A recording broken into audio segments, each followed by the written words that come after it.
Hey there, Mama. Welcome back to another episode of the Working Mumma podcast. I hope your day is going well. I'm a few weeks into school with my preppy, and geez, I have to say it's been a roller coaster. We've had some high points, which is probably the start. And then, geez, we nosedive pretty quick. And there was a bit of mum guilt that came out, or actually, I shouldn't say a little, a lot. And I really spent a whole car ride into the city, driving into my corporate gig, going, oh my goodness, what have I done? I'm such a bad mum, yada, yada, yada. No, I didn't let myself stay there. I pulled myself out, caught myself in the stories I was listening and wanted to go, nah, I'm moving on from this and then thinking about strategies on how to improve it. So it's been a journey. He did go through a little bit, probably not as bad when we started childcare like 5 years ago. So it takes me back to those times. But if you've got kids that are going through a transition at the moment or struggling with something, please know you are not alone. But also then think about, try and catch yourself. What stories are you telling yourself if you're a good or bad mum? So just going to leave that one there. This week on the potty, we've got Anna, who has written a book called Kids Ain't Cheap. And you know what? That is so true. They seem to just cause this never-ending reel of expenses. So we talk about this. We also talk about, the motherhood penalty, even about not being paid parental leave by the government and a whole range of different things.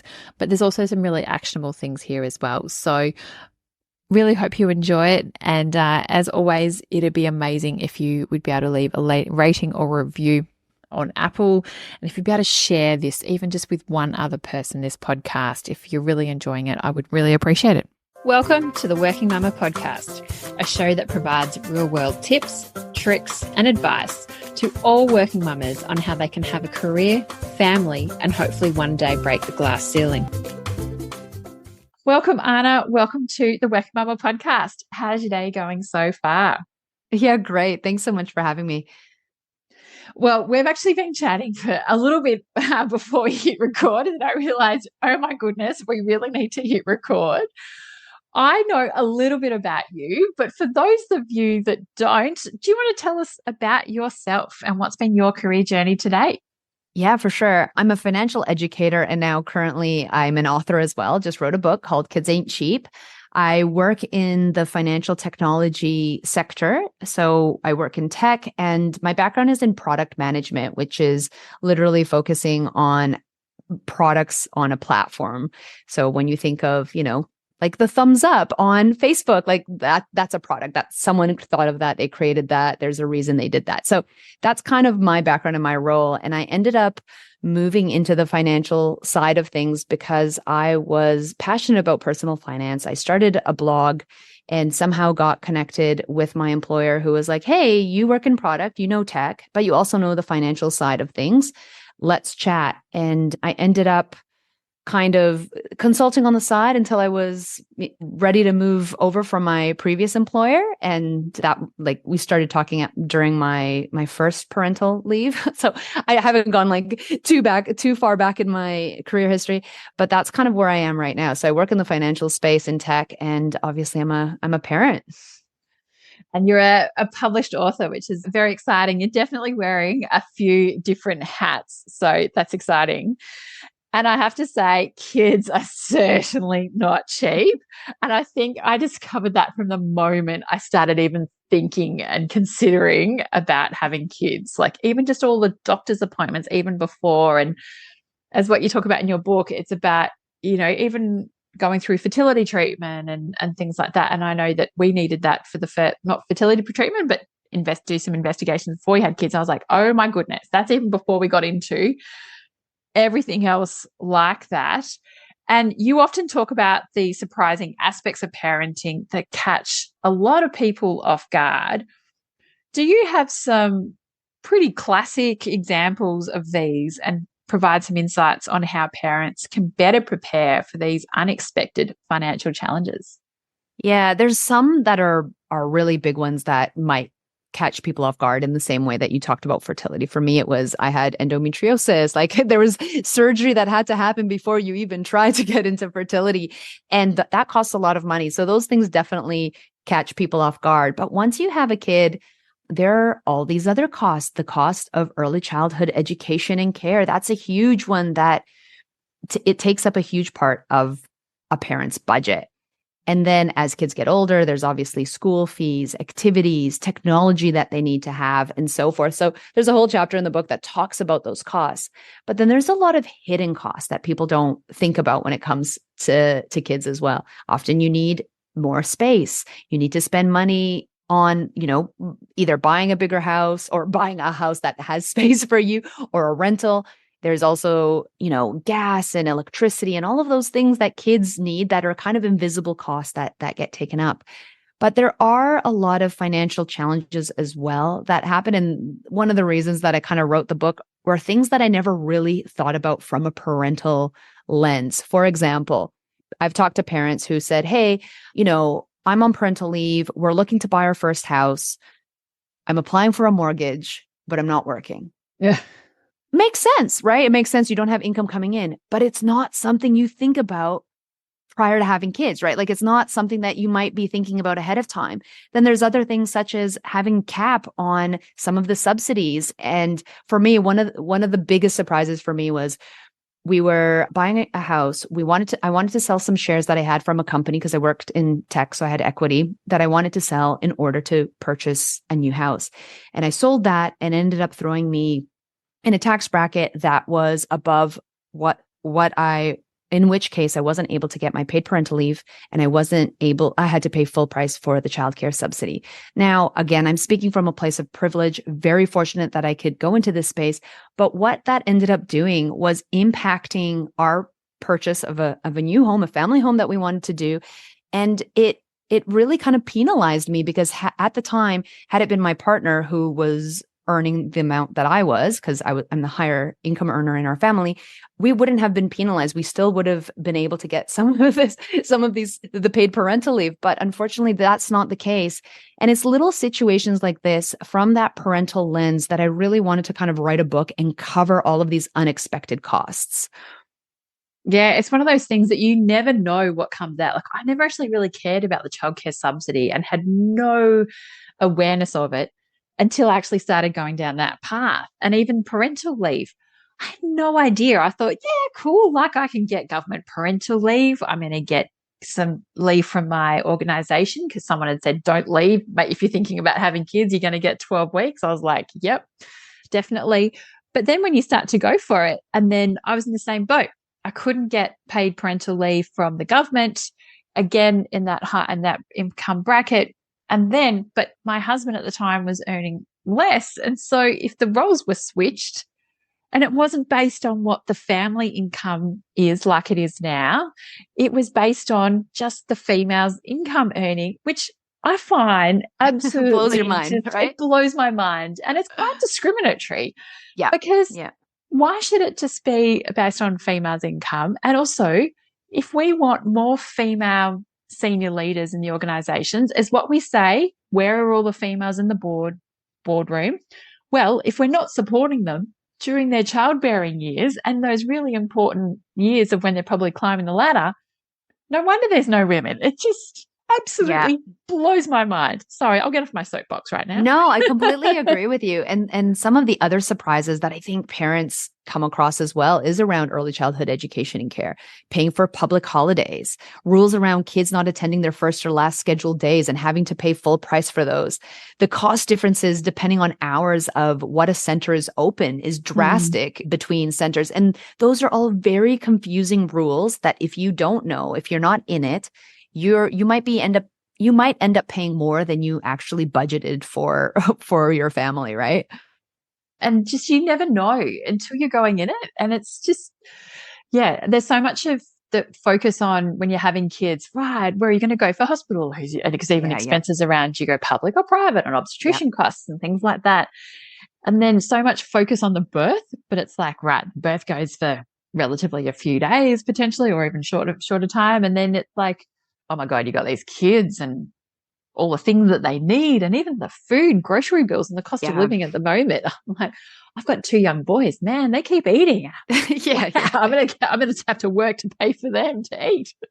Exactly. It's endless, right? Like the costs are endless. And that's why if we can better equip ourselves with the financial literacy, hopefully we can do better. If we have a better understanding of the system at play and how to navigate that, like in that situation where I didn't get paid parental leave or the childcare subsidy, I didn't know when we were going to fall pregnant. It is hard to financially plan around the tax time, around tax time. Like how insane is that? We have a system where you might need to financially plan your pregnancy or your adoption around your taxable income. And back to your point, how do we support women in these roles to be able to be senior leaders who might be higher incomes, but then we penalize them for having families? Blows my mind. Absolutely. Blows my mind.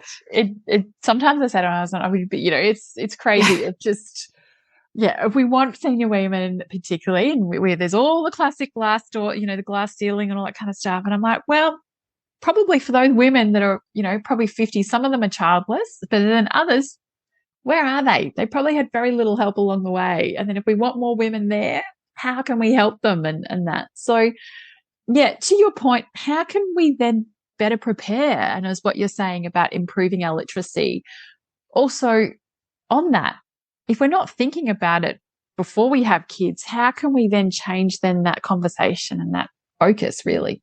Yeah, like anything in personal finance. So, for people who don't know, often it's about like starting early, especially when it comes to investing in compound interest. You want to start early. So you want to practice your financial literacy early. But then there's a lot of us who might not have savings and we start a family, and what do we do? Like, that's the big question. So if you can go back in time, or if you can plan, it's around budgeting, it's around planning, it's around projecting what your costs are and what your income is. But if you are too far down that, the biggest thing that you can do is try to reduce your costs in any capacity that you can. So some of the biggest expenses are around housing, are around transportation, it's around energy. And if you can reduce any of those, that might be a big help. Call your bank, ask for a lower mortgage interest rate.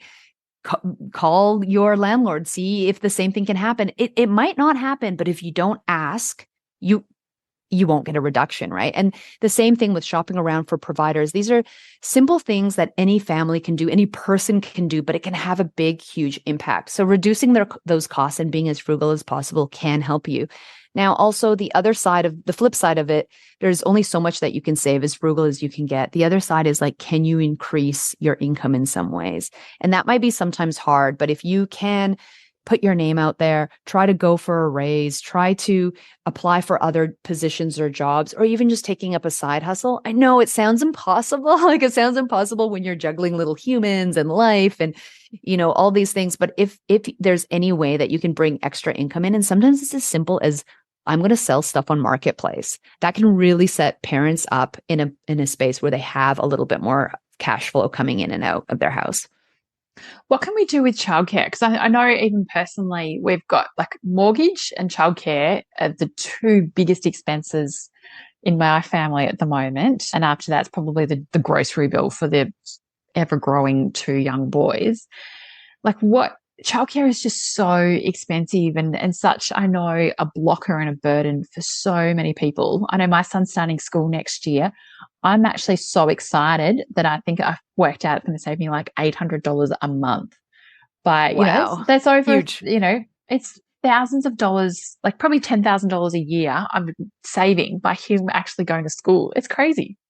Yeah, with early childhood education costs, like they are insane, and you see it leave your bank account every month, every week, whatever your system is. It's a huge blow. Some of the things that you can do is, obviously you want to look for quality education, and it depends on what center you send your child to. But the other thing is that you can look at is what hours a center is open at, because it kind of depends on how many hours you're allocated for your subsidy, and that might impact how much you're paying. I know it sounds bizarre. I have it in my book. I couldn't believe that as well, because it was something I didn't even notice or know, right? Like these little hidden rules. So looking into that, the other thing that you can do is also run the number and the math on what income bracket you're in. It might make a difference if you move yourself down to 4 days as opposed to 5 days in terms of, having your kid in care, but also at the same time not having to, like, getting a subsidy that is aligned with more money coming into you, like not paying as much as you think you would had you had the 5th day. So just kind of running those numbers as well is a really big one. Yeah, and certainly trying to reduce I know this is not a financial discussion, but also childcare is based off your taxable income as well. So if there's ways that you can salary sacrifice or do other things to reduce potentially that income as well.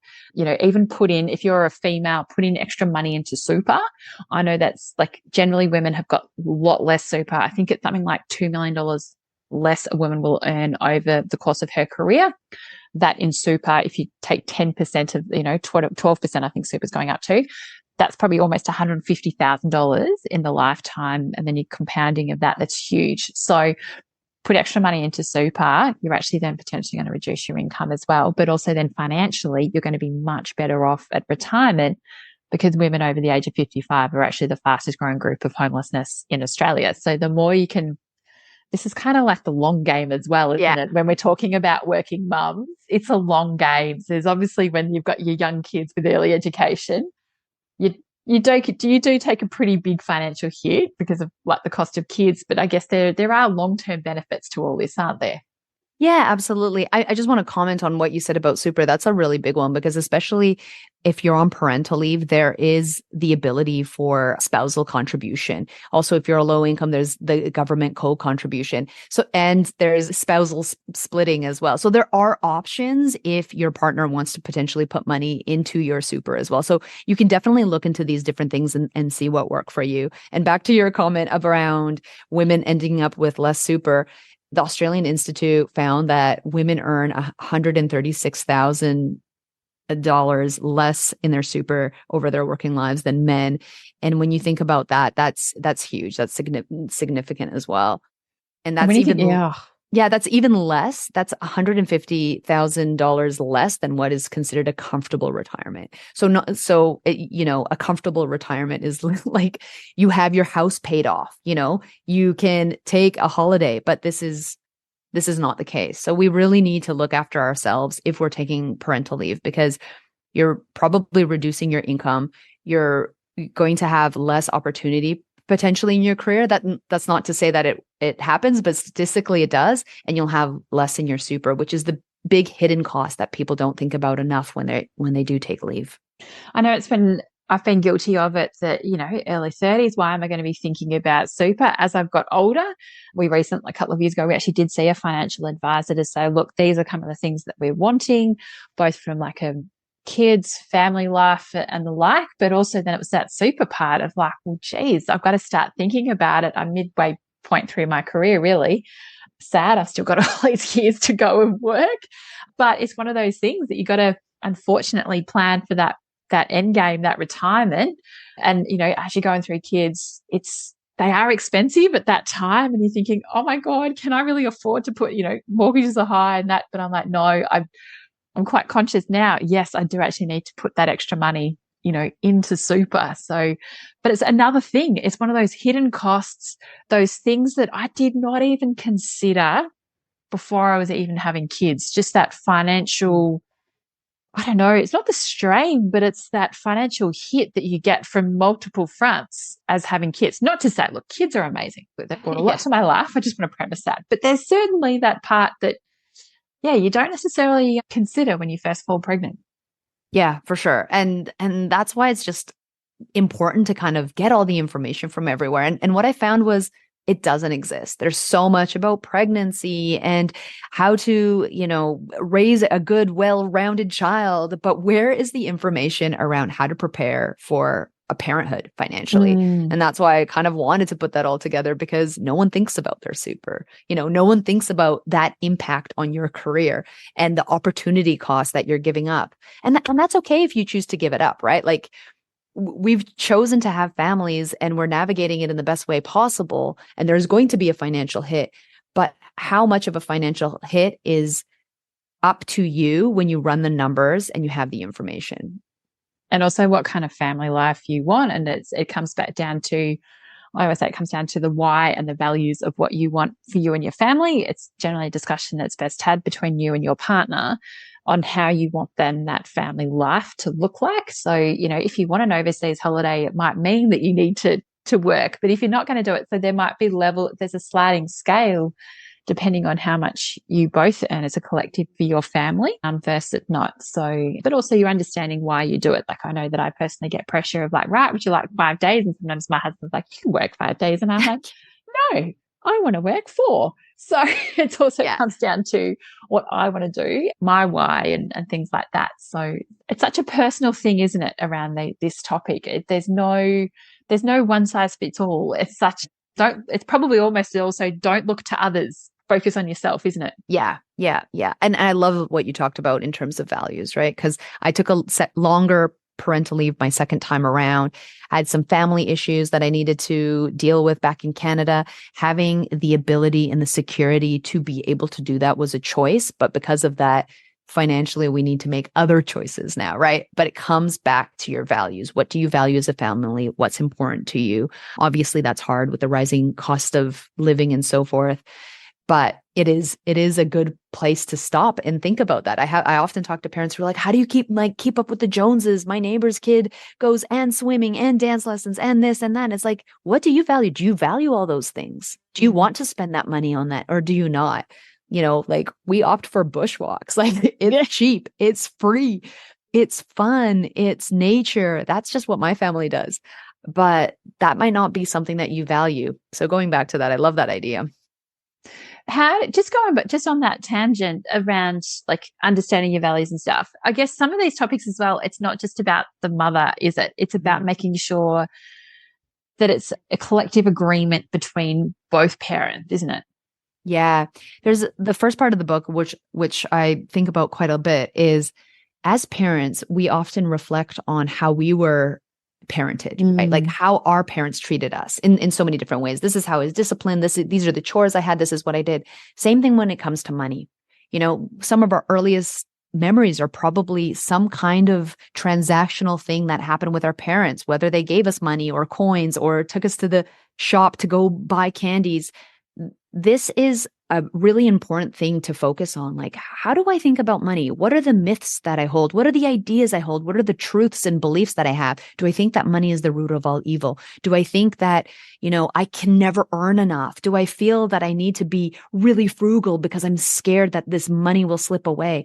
So stepping back and having a conversation with yourself about how you feel about money is really, really important. And then if you are partnered, sit down and talk to your partner about that. What are the commonalities around that? What are the differences? And creating goals together. Money is one of the leading causes of divorce. You're already stressed having kids. Why have the financial stress on top of it? Of course, money is going to be an ongoing life conversation because money is a means of life, right? Like you have to, you work to try to get money to spend. Like it is a part of life. But how can you best talk about your relationship to money with your partner is really, really important. Because if you can talk about your values, how you believe or think about money, what your goals are, if you're working towards the same goal, like our goal is to pay off our house, like that is number one goal. How can you work together to enable each other to do that and stay the course? Because you're always going to have someone who thinks a little bit differently, who's more of the spender versus the saver. And there's that balance that you need to find as well. So having those open conversations is a really, really important one. And when the time to have that conversation, or there is no time, it's good to have it any time. I reckon anytime. I was joking with a friend of mine who's single about bonus points, talking about it on a first date. It's it should be more normalized. Like I'm a big advocate of normalizing financial conversations. And that's a thing that should also happen with your kids as well. Talking to your kids normally about it. Yes, this is money. mama and papa have to go to work. And why do we go to work? What does that mean? Creating value and understanding so that it doesn't become a weird taboo thing is really important. So just normalizing it. But it's always great to go on a date and talk about money goals or what you see your life like. What are the things that you want to do together? Is it to save up for a holiday? Is it to pay down the mortgage faster?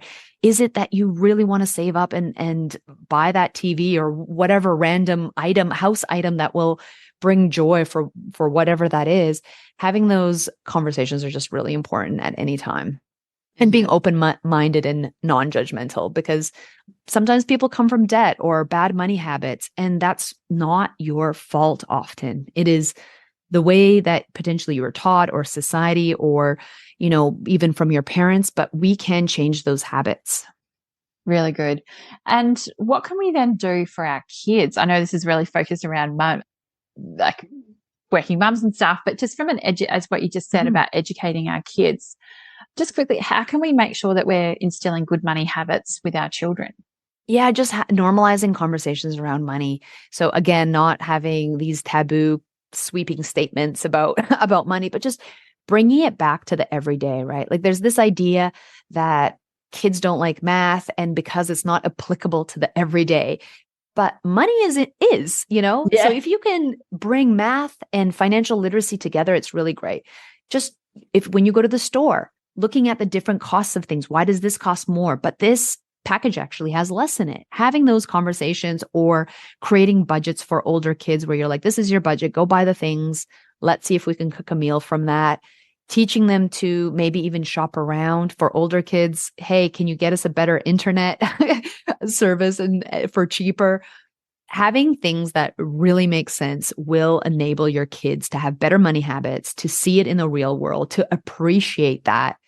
And so that they're kind of set up in the future. But really, like as a parent, you need to look out for yourself. So once you kind of examine your own ideas around it, that's a good time to then talk to your kids as well. Yeah, no, so true, so true. So what tips do you have for people at the moment in terms of the current economic climate? Because I know that when I've surveyed people recently around, what are their biggest challenges, it seems to be cost of living and then also the mental load, which we're not talking about tonight. I'm sure we could, but definitely the cost of living is one of the biggest things that we're all experiencing with rising interest rates. Even my husband said to me today, is there another interest rate rise coming and things? So how can we grapple with this? But also, rising childcare costs is like what we had in July and other elements of kids' sport and schools, and kids ain't cheap. Yeah, I know. It's hard. I'm not gonna lie, it's hard. If there's ways to reduce costs in any way, that's like number one. I literally the other day called my broker, asked for a mortgage reduction and got it. And had I not asked, I wouldn't have gotten it. So I would say go and do that. Go and call those providers and ask if you can get a better rate or if they can get you with a deal. Often they have these deals where if you're a new customer, you get X deal, but you might not. Guess what? Loyalty, there's a loyalty tax. By staying loyal to the company that you're at, chances are you're paying more because that's just, they don't have to win you over. So jumping providers, whether it's energy bills, internet, something else, you can do that. And those are the bigger costs, right? Like those are the bigger costs. Then there's smaller things that you can do, being more frugal in the sense of buying secondhand and so forth. But it's unfortunately, kids are expensive. Life is expensive. So if you bring it back to your values, what do you value? What do you want to focus on? Those are some of the things that you can do. I mean, there's tons of like tips around cooking and, bulk food and vegetarian meals. Like there's all of that, but it is just tough. Like it is just tough for everyone. Probably the main message here is if you're experiencing it, no, you're not alone. There's definitely people out there and there's ways that you can get support if need be. For sure.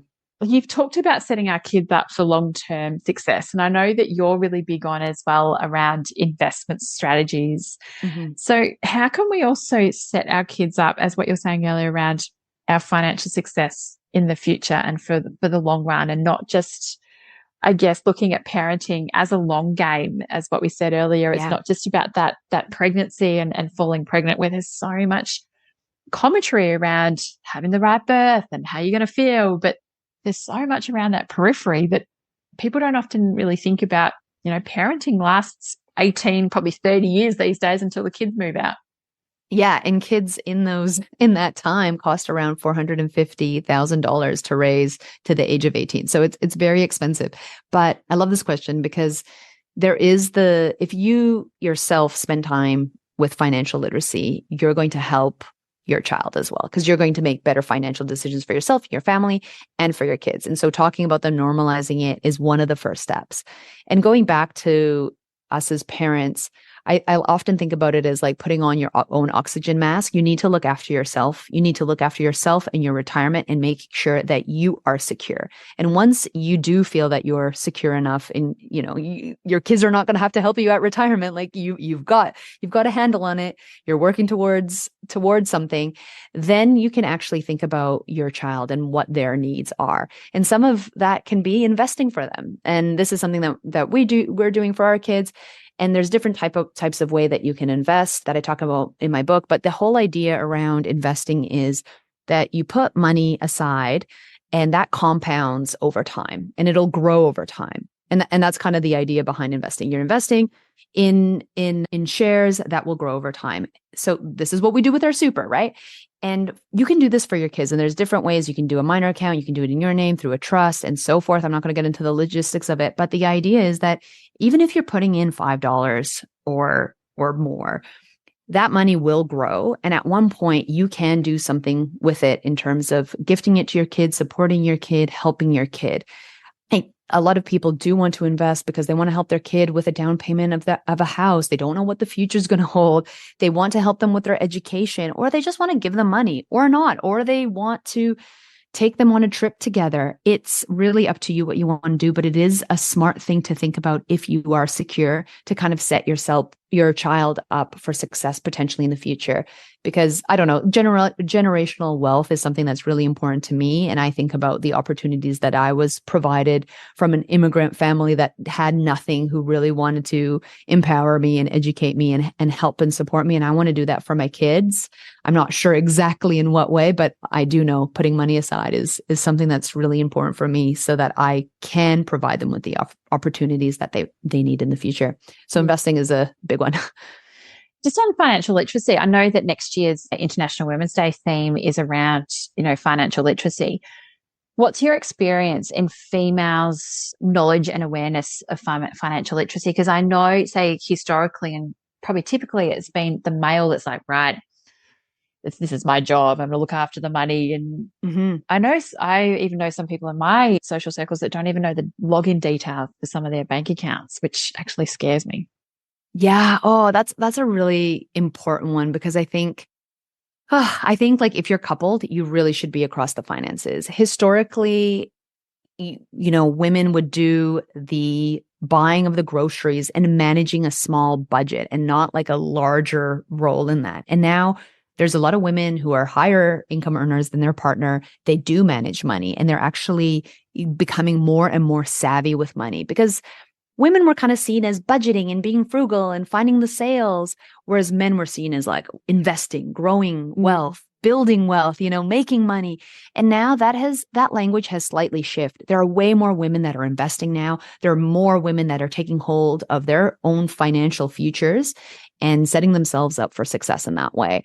And I love that because it's, there's only frugality will take you so far.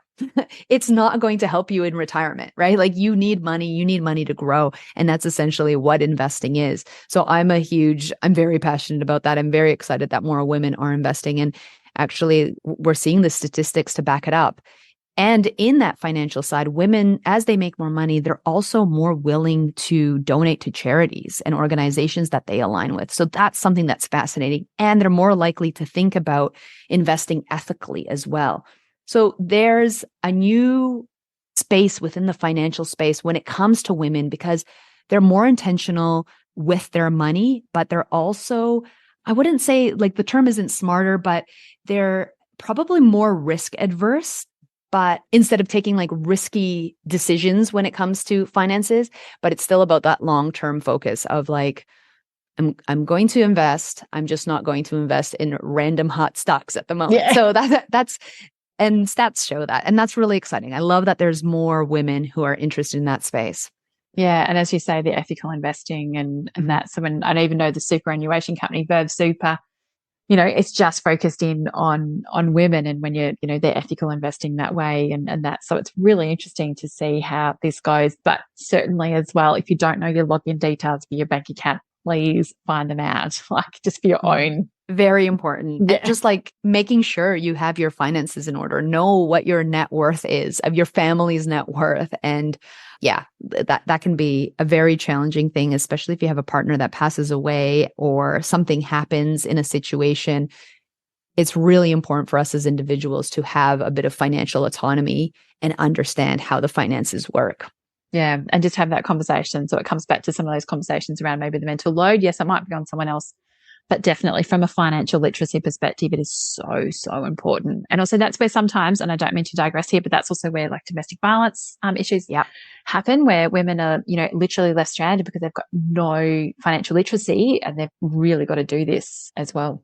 Well, financial abuse is a thing, right? Like a lot of people don't think about it, but if someone's not letting you work, not letting you access money, telling you what you can do with your money, that is a form of financial abuse. And there phone numbers that you can call to talk to someone about that. But it's really important, especially for parents, women who decide to take parental leave and look after their kids. They are at risk of that sometimes as well when they don't have access to their finances. So if you're in that situation, please go seek to talk to someone. Yeah. And also your banks. I know people like Commonwealth Bank are actually doing funds for this. So if you're doing that, definitely seek help. So there's a lot of going on at the moment in terms of how can we, just on that around financial stress, how can we just navigate this? Is it something that it can be, is it short-term, long-term? And I know sometimes also finances can actually stress people out of like, oh my goodness, I've only got $100 in the bank account. Like it is, as you say, one of the biggest elements of divorce.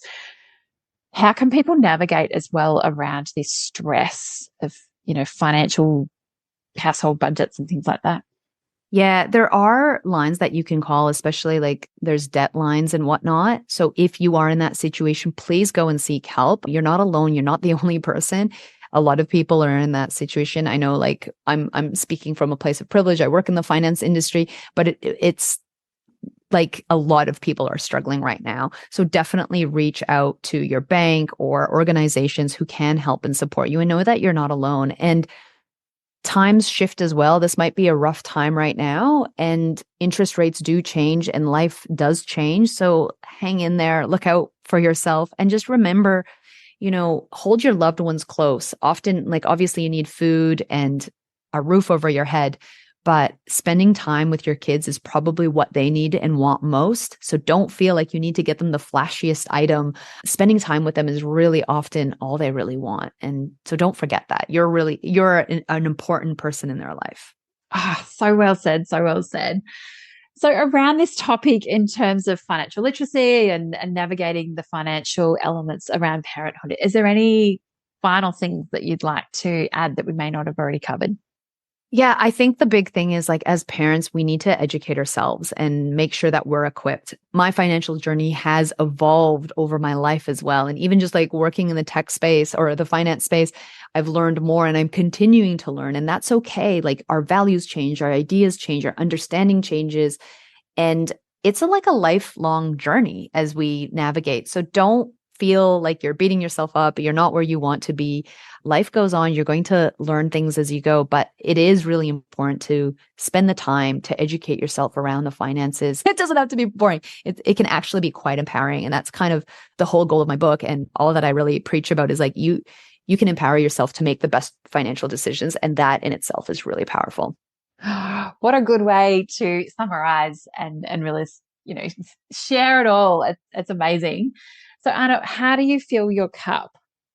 Oh, I would say listening to podcasts like this, it's working in the garden, my kids running around, listening to podcasts is probably one of the biggest ones, and it costs me nothing, you know, or a good cup of coffee with a friend is another really big one. So those are the two things that I really, really love. That's amazing. So how can people find out more about the book and also connect with you? Yeah, you can find the book under Kids Ain't Cheap, wherever you get your books. And you can learn more about me or follow me under my name, which is Anna Kresina. Fantastic. Well, thank you so much, Anna, for the chat today. It's been so insightful. And thank you so much for publishing a book about parenting that's not about birth and things like that. So thank you so much. And also the advocacy that you're doing around this topic to really educate and also empower parents around the financial literacy, particularly in a time where we're going through such a high cost of living. And I know it is a really, stressful time for a lot of people. So if you are going through stress, please seek help and don't be afraid to ask for help either. So thank you so much. It's been a real honor and privilege. Oh, thanks so much for having me. I appreciate it. Thank you for listening to the Working Mumma podcast. Subscribe to the podcast on iTunes, Spotify, or your favorite podcast catcher. Please also feel free to contact me on any of the Working Mumma social channels. Remember, Mumma is MUMMA, or website www.workingmumma.com.au. I would appreciate you to share this podcast with friends and colleagues, especially those that are parents managing the juggle. And I would really appreciate if you had to take the time out to leave a review of the podcast. Thank you, and see you next time. Have a great week.